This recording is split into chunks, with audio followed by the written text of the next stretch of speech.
दोस्तों, star plus के popular show Anupama में अब कहानी ने एक ऐसा मोड़ ले लिया है जिसने दर्शकों के होश उड़ा दिए हैं।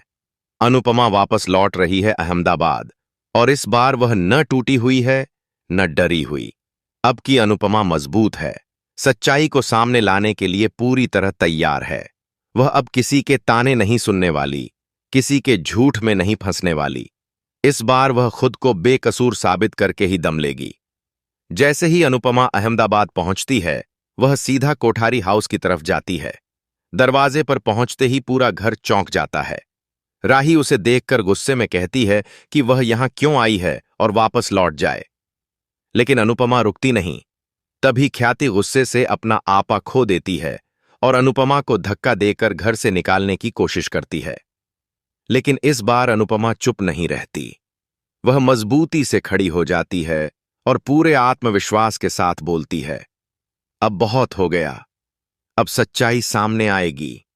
सभी लोग हक्के बक्के रह जाते हैं जब अनुपमा सबके सामने एक ऐसा सच उजागर करती है जिससे पूरा कोठारी परिवार दहल उठता है। अनुपमा बताती है कि आर्यन की मौत कोई हादसा नहीं था बल्कि एक सोची समझी साजिश थी, और वो साजिश रची थी माही ने। जी हां दोस्तों, माही ही वो इंसान है जिसने शादी की रात आर्यन के खाने में नशे की दवाइयां मिलाईं। वो दवाइयां इतनी खतरनाक थीं कि आर्यन का शरीर जवाब दे गया और उसकी जान चली गई। माही को आर्यन से कभी कोई प्यार नहीं था। वो तो सिर्फ प्रेम को पाना चाहती थी और कोठारी हाउस की बहू बनना चाहती थी, लेकिन आर्यन के जरिए नहीं बल्कि प्रेम के जरिए। आर्यन उसके रास्ते का रोड़ा था जिसे हटाना माही ने जरूरी समझा, और इसलिए उसने एक ऐसी चाल चली जिससे आर्यन हमेशा के लिए खत्म हो गया। माही का मासूम और भोला चेहरा अब पूरी तरह बेनकाब हो चुका है। सच सामने आते ही कोठारी परिवार के पैरों तले जमीन खिसक जाती है।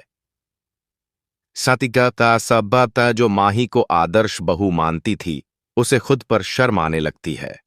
राही, जो अब तक अपनी मां को गलत समझती रही, पूरी तरह टूट जाती है।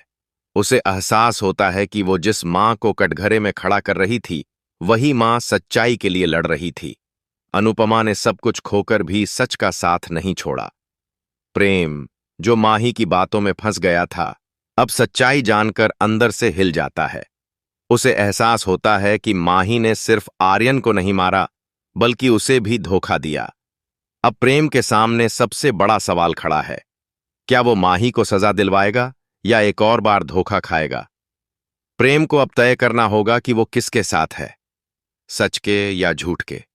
राही की आंखों में आंसू हैं। उसे अब समझ आता है कि उसने अपनी मां को कितनी बार ठुकराया, ताना मारा, लेकिन अनुपमा ने फिर भी हार नहीं मानी।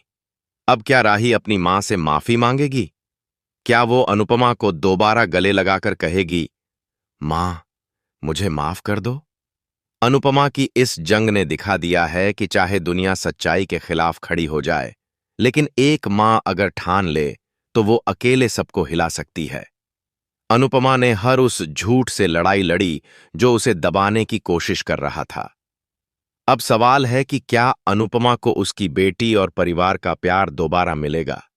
क्या कोठारी परिवार उसके साथ खड़ा होगा? अब सारी नजरें माही पर टिकी हैं। क्या माही को उसके गुनाह की सजा मिलेगी या फिर वो किसी नए झूठ का सहारा लेगी?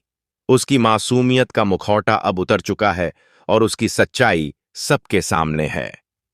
दोस्तों, अब से अनुपमा में शुरू हो चुकी है एक नई जंग, झूठ बनाम सच की। और याद रखिए, झूठ कितना भी ताकतवर क्यों न हो, जीत हमेशा सच की ही होती है। आने वाले एपिसोड्स में आप देखेंगे कि कैसे प्रेम माही से दूर होता है, राही अपनी मां के करीब आती है और अनुपमा एक बार फिर साबित करती है कि वो केवल एक मां नहीं बल्कि एक मिसाल है। अगर आपको यह स्क्रिप्ट पसंद आई हो तो वीडियो को लाइक करें, शेयर करें और चैनल को सब्सक्राइब करना न भूलें। जुड़िए हमारे साथ, क्योंकि अनुपमा में अब आएंगे ऐसे ट्विस्ट्स जो आपको हर दिन चौंकाएंगे। बेल आइकन जरूर दबाएं ताकि हर अपडेट आप तक सबसे पहले पहुंचे। अब कहानी में शुरू हो चुकी है सच्चाई की जंग। जीत होगी सिर्फ और सिर्फ सच की।